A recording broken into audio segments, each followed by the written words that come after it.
stands right now, it's almost like they're firing the wrong cylinders. It's just where they're supposed to be strong, they're not, and where they're supposed to kind of err on the side of caution, they're not. Where they're supposed to lay off, they're not. It's just a weird thing, and I think if you look at LA, you see the result. It's starting to turn around again. For a ton of years, it was starting to clean itself up, and now, unfortunately, that's not the case. So, in any event, I hope that that something will happen, from this, because there's a lot of other stuff that goes on. It's just, you got 8,000 officers there, and this stuff's coming up from time to time, but I don't think it makes the news cycle because it's not, it's not sexy enough or whatever. It's not shocking enough. So, hopefully the new guy will come in with the right attitude that kind of is able to fire on all cylinders. Hey guys, also check me out on apodcast.com. I'll be putting all my stuff on there. Sorry, adailypodcast.com. I couldn't afford apodcast.com website. Anyway, adailypodcast.com. We'll be building that into something pretty nice eventually. But do tell a friend, and we could have that thing grow like wildfire, and you would have been there from the beginning.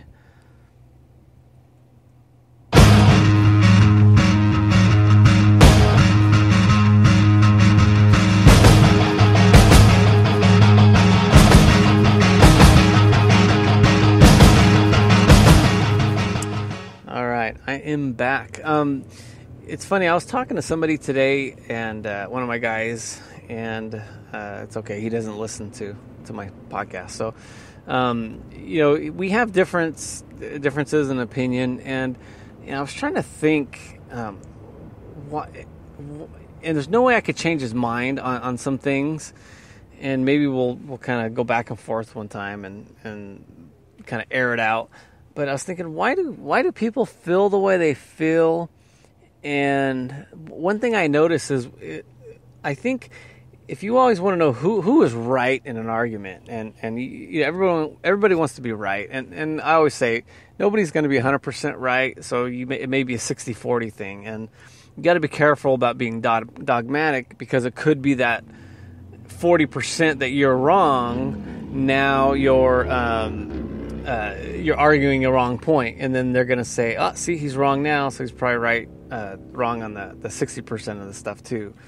And I'm thinking, why is it? And one thing I learned is, if you're going back and forth on something, and like let's say we're talking about a certain police shooting, and you're real factual, like I'm saying, okay, well the person said this, the suspect did not respond this way.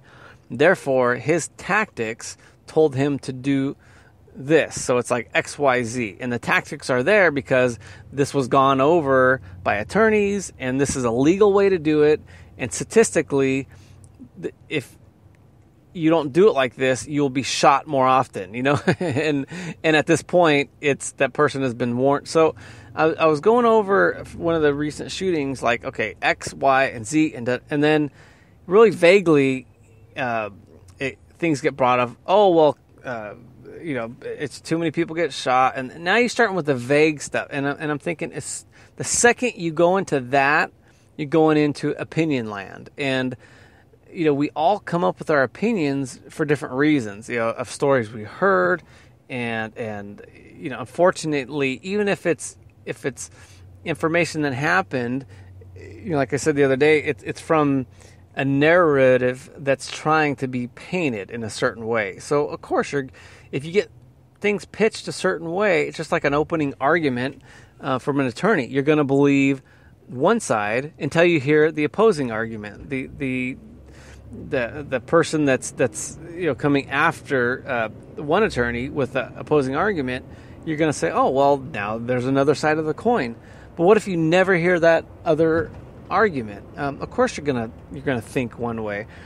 So I noticed one thing though is like, even when I'm talking to people about religion or whatever, and you want to try not to be too emotional. You want to be passionate, but not emotional. And I'll say, okay, well, can we agree that we all like the Bible? And we'll say yes, the Bible is good. Okay. Once people write their own Bible from the Bible, a new version of it, it starts to get worse. And people will say, yeah, but everybody, has their own opinion on what it means. And, well, now we're getting away from the fact we can't agree that this Bible is the truth.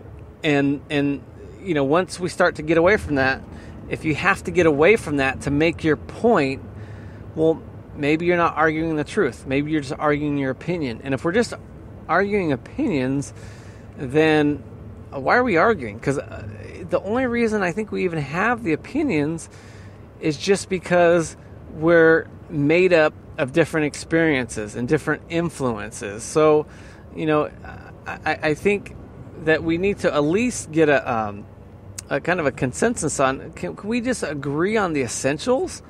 Sure, it's bad that this guy was shot, the Castilian or whatever in the news, but it's just, if all we're going to do is now we're just going to bitch about, okay, he was shot, and I feel bad about cops now, and we're not going to get anywhere with it, and the next guy's going to get shot. But if we could say, okay, factually, he shouldn't have been shot, but it wasn't what everybody's complaining about. That's not the reason he was shot. It was, there's more to it. And a lot of it had to do with him not responding. And without going over that whole thing, like I said, there were tactics involved, there were commands given, and if he didn't respond to the command, you could say that's obscene. Well, now you got to change the commands.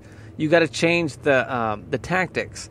So you got to argue, but you can't go into, oh, well, this guy is a jerk and he's a racist and this, that, and the other, because now you're proving that it's you're not arguing facts, you're arguing your opinions and your emotions.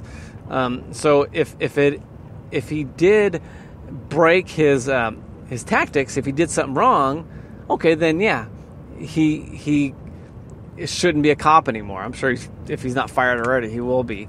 But and then to take another giant leap into he's a racist, well, that's, now you're just going off the charts, because we all know that people think cops are racist. People, different color are racist. But you can't ascribe that to every time something bad happens. I mean, otherwise, your car doesn't start. So, Henry Ford's Henry Ford may have been a racist, so maybe it's not the best example. But it's just, you got to think, okay, my car is not starting because my ignition wire isn't connected. Not because, my neighbor doesn't like me, so he makes me park outside, and I'm parked outside, and when I'm outside, my car doesn't start. And, it's just to benefit yourself and to move forward, and to ultimately be happy, you have to start thinking factual. And what happens is, once you start doing that, it gets easier, because you start rationalizing why things are happening, and you're like, oh, this is why they're happening, and it's not because of race, because of sometimes bad things just happen. And the more you do it, the easier it gets to essentially to have a bad day. And then you start realizing, hey, well, things will work out fine even though certain things happen. I'm not going to curse the world and say, oh, America's against me because I'm having a bad day or a bad week. You will start to learn, hey, now my day's changing because I'm not ascribing it to other things that are happening to me. Ultimately, you'll say, I'm having a good day because of what's happening within me.